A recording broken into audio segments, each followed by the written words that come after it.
Hello everybody, welcome back to Read and Reread. I am Angelia and today I'm doing a Christmassy tag. It is called the Christmas Tree Minor Crisis book tag. And this tag was created by Nigel at Reading Ideas. I saw the tag on Pat's channel, Book Chat with Pat. I don't think she actually tagged me in this one, but she did tag me in several other videos and some Christmassy ones. And this is the one I'm selecting to do. So thank you for all of the Christmassy ideas, Pat, and thank you to Nigel for creating this fun tag. Before I start, a couple of pieces of business. First of all, the modeling of the thrifted Christmas attire of the day. This is a Hawaiian shirt. It's actually, the tag says it was made in Hawaii, and it has a little Santas doing all kinds of tropical Christmassy things. However, I might do a costume change in a minute because it's kind of like this crisp fabric, but I feel like it's making sounds when I move, so we'll see how it goes. Also, I want to thank everybody who has sent me positive thoughts and well wishes on my recent trip to my mom's to evaluate memory care facilities and services in her area and to help my stepfather make some decisions and start getting some things going. I got back Saturday night. I meant to make a video yesterday, but I was just wiped out and I needed a quiet day to just kind of recover. The trip was very productive. Basically all the things that I had planned to accomplish, we did do, and there's just a lot in the works that we have to continue to orchestrate. It's progressing. It's progressing. It was a very, very exhausting and difficult trip for a lot of reasons that I won't spend my video talking about, but thank you to everyone who sent me kind thoughts, and yeah, a lot of progress was made. But now let's talk about this tag, and these are Christmassy kind of questions, but the answers aren't necessarily about Christmas books.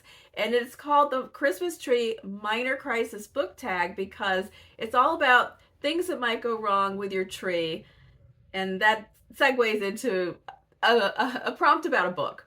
So here are the prompts. Talk about a book inspired by each of the following prompts. Number 1, pine needles on the floor when nature strikes back. Now here's a book that I talked about incessantly in 2023 because I reread several books by this author. I think I kind of fell off the job recently and haven't been hammering everybody with it as often. So it's time for the book to strike back and nature to strike back, and it is Station 11 by Emily St. John Mandel. This is one of my favorite books. It's one of my favorite dystopian or post-apocalyptic books. It's a book that I've now read twice and I will reread again. I love her writing style. I reread Station 11, The Glass Hotel, and Sea of Tranquility. I think she might have a book coming out in 2025. I saw a piece about it somewhere and then I could not find it again. But I really hope it's true, or at least that she does have one coming out soon. So this is one of my favorite contemporary authors. Why did I select this book for the prompt When Nature Strikes Back? Well, the premise of this book is that a pandemic, a flu-type pandemic, arrives and wipes out almost all of human civilization. Although that is horrific, it's also natural. It's a natural occurrence, and it was exacerbated by the mobility of today's people. The fact that it sort of sprung up, I can't remember, what do they call it? They have a name for it, the something flu, from wherever it originated, and I can't remember what it is. But it started in some region of the world, but because it hits and strikes so fast, and people do not stay still, it left and flew around the world and landed in other places and spread. And when people get this illness, they're usually dead within, I think it's 24 to 48 hours. It just hits and it just wipes out. But a certain number of people managed to escape. Either they somehow were not exposed due to wherever they were when this originated, or some people just mysteriously seem to have an immunity. And so the story takes place in a couple of time periods and locations. There is a little bit of a origin story with some of the characters, where they were when the flu first began to emerge, and then We jump 20 years into the future with a traveling band of musicians and actors known as the Traveling Symphony, who follow a circuit around one small pocket in Canada, entertaining people that live in the small villages. They're survivors. And their motto is, because survival is insufficient. The human mind and heart and soul needs more than mere survival. It needs beauty, it needs art, it needs community. And so they travel and they perform Shakespeare, and they play symphonies with the people and instruments that they have cobbled together. So there is a character that connects these two time strands, and that is Kirsten, who is a child in the first portion and an adult in the second. There's a group of people that survived because a number of airplanes were grounded and all ended up at one particular airport where magically no carriers of the virus came into the group. And so they have formed a society within the structure of an airport. And another character named Jivan, who encounters Kirsten at that beginning part, who end up going on a different path. The television adaptation of this book makes some changes in the plot line. It sticks to the main premise and the main characters, but makes some changes in the overall plot that are actually very interesting. As far as comparing and contrasting a novel and an adaptation, this is a great project because the TV production is actually quite good and different, but I wasn't angry about the changes. I just found it really intriguing to see what they did and think about why and how does that affect the overall mood and theme of the book. But anyway, getting back to the prompt, when nature strikes back, nature struck back hard and wiped out almost everybody in Station 11. Merry Christmas! And just before I get to the next one, I'm going to perform a little holiday magic. Never mind about Hawaii. That shirt was too crispy, and it's hot in here. Why is my fan not on? Greetings from the Gulf Coast. I think it's about 80 degrees right now this morning. So, ho, ho, ho. Let's move on. All right, number 2. Shards of Christmas tree balls to pick up. Shatters, falls apart, or gets stabbed. All right, first of all, this did happen to me when I was decorating the tree. I was picking up an ornament and something else was hanging on it by the little tree hook. And so when I picked it up, this one ball fell down and went boom, and I had to stop and collect all the broken glass. It wasn't one of our important sentimental ornaments. It was just sort of a random ball, of which we had like a whole set, the white, shiny, silvery balls. I could make some really inappropriate jokes right now. But no. I broke one. I broke a ball and I cleaned it up. A book where somebody shatters, falls apart, or gets stabbed. I got stuck on this for the longest time. I thought, I don't even know shatters. I can't think of anything. Every book basically is about people falling apart. That's what people do. So that didn't help narrow it down. Get stabbed. I actually tried to rack my brain for a book that I had read where someone gets stabbed. And I thought I had one, and then I remembered, no, that's not what happened. That person got hit with an ashtray. And then I thought of another one. No, that person got shot, actually. So I gave up on stabbed. I decided to go metaphorical, and that is Who's Afraid of Virginia Woolf by Edward Albee. This is a play that I have been reading in a buddy read group with Joe from Too Tight Lautrec and Michael Clark, aka Book of Dust, on YouTube. And we have finished reading it. We've been talking about it. We're kind of at the watch the movie stage. So Shatters, illusions are shattered. Promises are broken. Illusions and promises within certain people's marriages are shattered.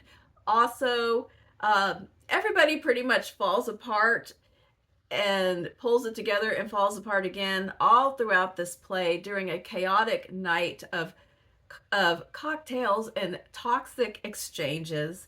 And speaking of toxic exchanges, that's the stabbing. It is verbal stabbing. Everyone is stabbed repeatedly throughout this play. And there's only one person really who doesn't stab back, but she literally lays upon the floor for long stretches of the play. But the just the level of vicious verbal exchange in this play is unparalleled. It is dark and juicy and funny and horrible and painful and really an excellent and great thing for a discussion. And exactly zero Christmas spirit, but a really good read. All right, number 3, Ornament catches the eye. Minor character steals the show. There are so many wonderful characters to bring up for this one. I'm choosing one from David Copperfield. And there are millions and millions of needles in this haystack of minor characters. Really, any Dickens novel is packed full of interesting, offbeat, memorable minor characters. But the one that I am choosing is Miss Mulcher. I hope that's actually Mulcher. I hope that's correct. She's a minor character. Something that she does is of major pivotal significance, but I can't get into it because it's a spoiler. But she stuck with me when I read this book, and she is a traveling hairdresser. She goes in and out of lots of people's homes, trimming the gentleman's hair and mustaches. That old saying, only the hairdresser knows for sure, that is her. She knows who is trying to conceal baldness or signs of aging. She hears lots of juicy gossip. She has this sort of fabricated persona of a brash, talkative, slightly off color or vulgar personality that kind of throws David Copperfield off, but he finds out that that is a front, that that's not her real personality, that's her professional personality, because that sells well with her clientele. And she's also a little person, and David has never met a little person before, and they do eventually get into a conversation about the difficulties that she has experienced in life and her whole family, who are all little people. But she leaves having taught David some lessons about making assumptions, underestimating people, his unexamined prejudices. Who is stomping outside the door when I'm filming a video? That is completely inappropriate. So, but she doesn't have a lot of screen time, but their conversations are important. And also she does accidentally set off an unfortunate chain of events, but I will not get into that because it would be a spoiler. But I just really enjoyed that character. She stole the show because I remembered I couldn't find her again because the book is so huge. So I had to Google her on the side, but she is in here. And if you read it, you'll encounter her. It is hotter than Hades in here. All right, the next question is lights tangled and a couple out. I have that too. There are some lights out, and I've tried to strategically hang large shiny things to hide the gap. This prompt for a book is a mystery, a tangled story with that's a tongue twister. A tangled story with twists and turns. For this prompt, I selected Fingersmith by Sarah Waters. And if you have not had the pleasure of Fingersmith, it does have twists and turns. It is set in Victorian England. It has thieves and liars and con artists, and it has surprises and a lot of things that are not what you think they are to begin with, in people and places. There is a young woman who has grown up in kind of a band of thieves, and one of the con artists enlists her to take a job as a lady's maid in this estate where he wants to basically woo the niece of the man who owns this property in order to insinuate himself into this family and get access to the fortune. And he's thinking if his friend, the young woman, will play the part of the lady's maid, that she will then turn a blind eye to the chaperoning, and he can work his magic on this other young woman. Well, everything is not exactly as it seems.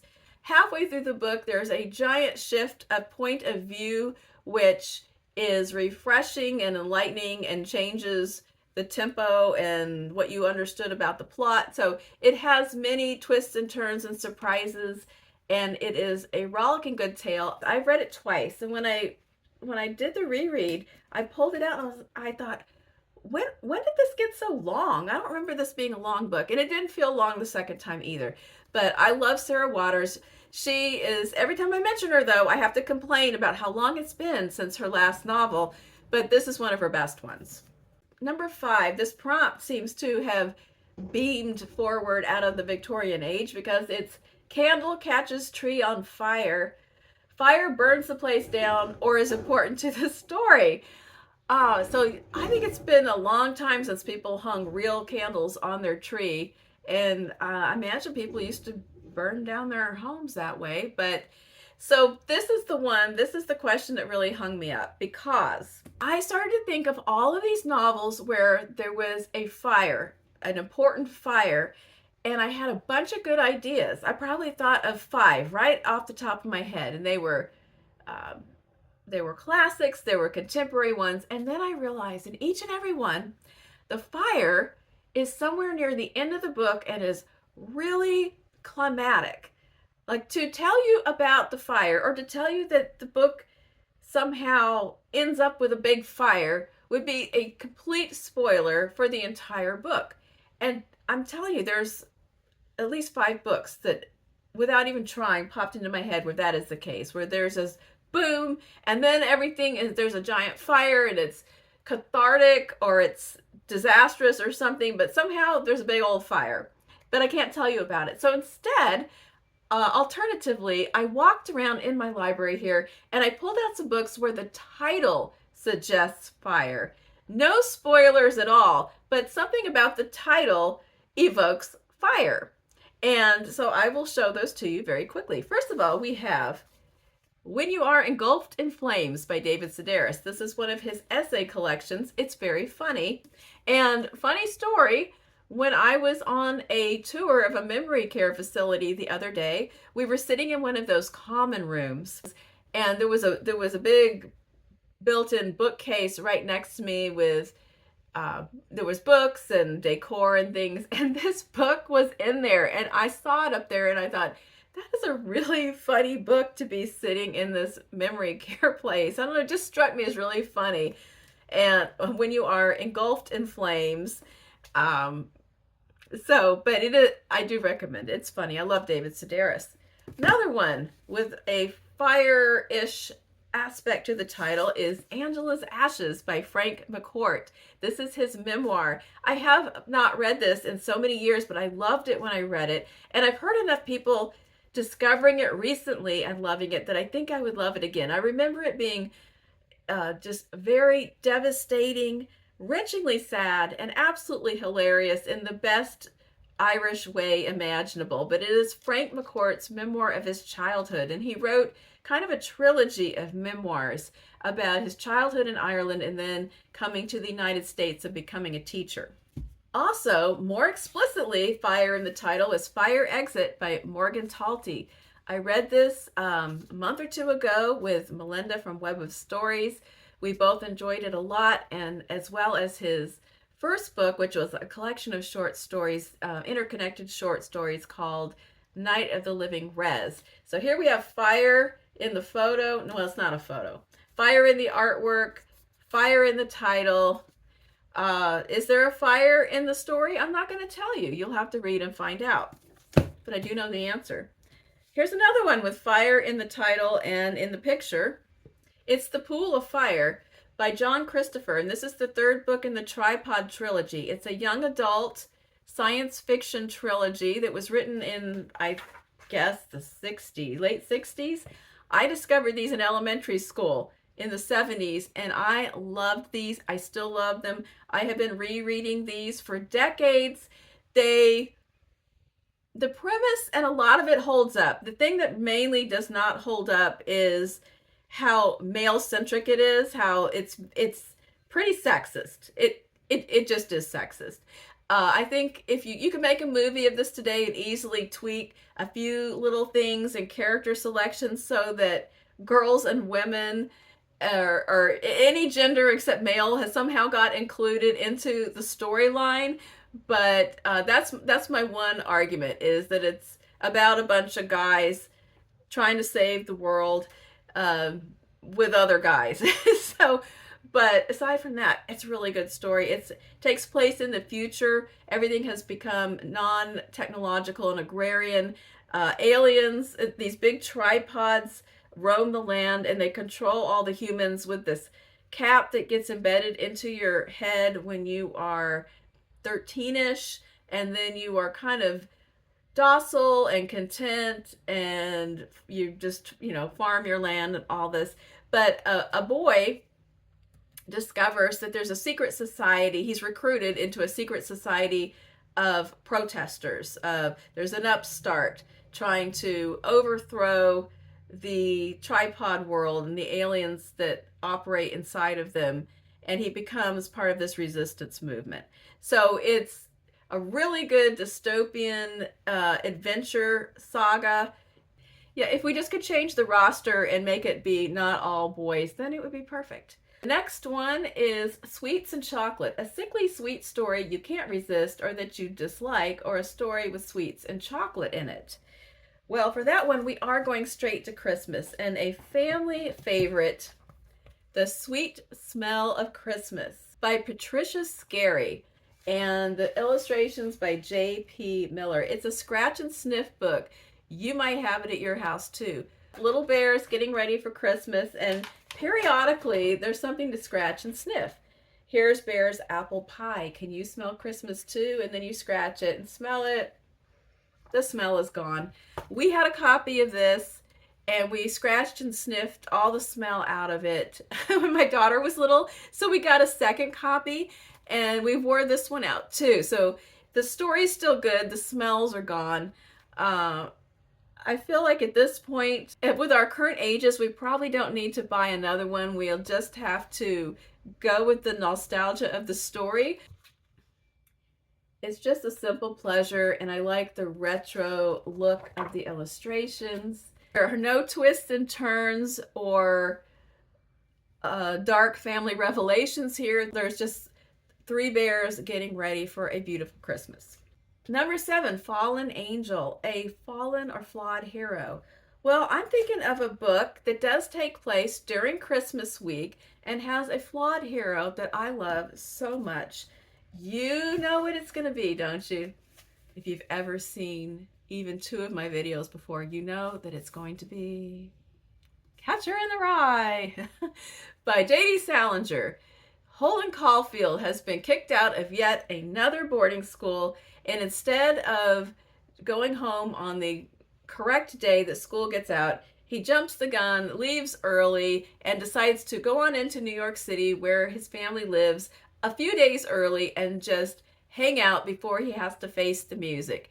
And unfortunately, he's having a complete breakdown. At the same time, he is beset with grief, post-traumatic stress, anxiety, depression. He's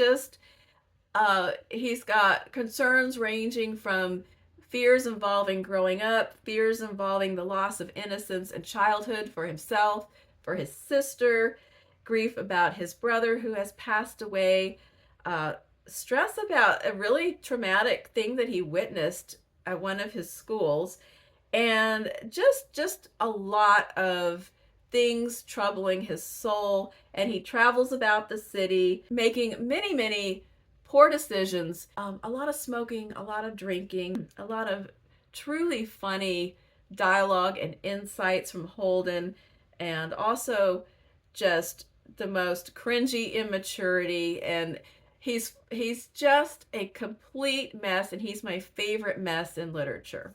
And then number 8, the perfect Christmas book with nostalgia, connection with past and present.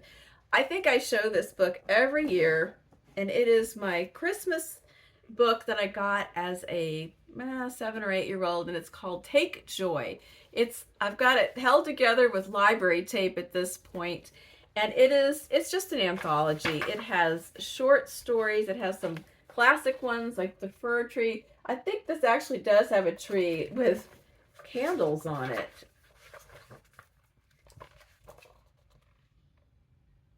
It has, this is where I first encountered The Gift of the Magi by O. Henry. It also has a whole section of Christmas music with the sheet music and the lyrics. And those extended lyrics with all of the extra verses was the bane of my parents' existence, because I would take this book with me in the car in Christmas season and I would sing all the verses of all the songs. This was before they had Christmas radio stations. You had maybe some albums at your house, maybe a cassette in your car, or you had a little girl with no vocal skills singing endless rounds of every Christmas song in the back seat. And I have saved it to this day. I get it out every year, and I enjoy my nostalgia with my Take Joy book. All right, that is the end. I am so late on videos and tags because I was out of pocket for several days. Why did I say that twice? I was gone. Now I'm back. I missed a lot of videos. I missed a lot of Christmas videos. So if you think this is fun, go ahead and do it. I wasn't tagged, but I did it anyway. And consider yourself tagged. So I hope you have a wonderful week, and I will be back. I'm gonna aim for Monday, Wednesday, Friday this week to make up for some lost time, because I have a lot of video topics I would like to do before we get to the end of December. So I will see you soon. Have a great day. Bye-bye.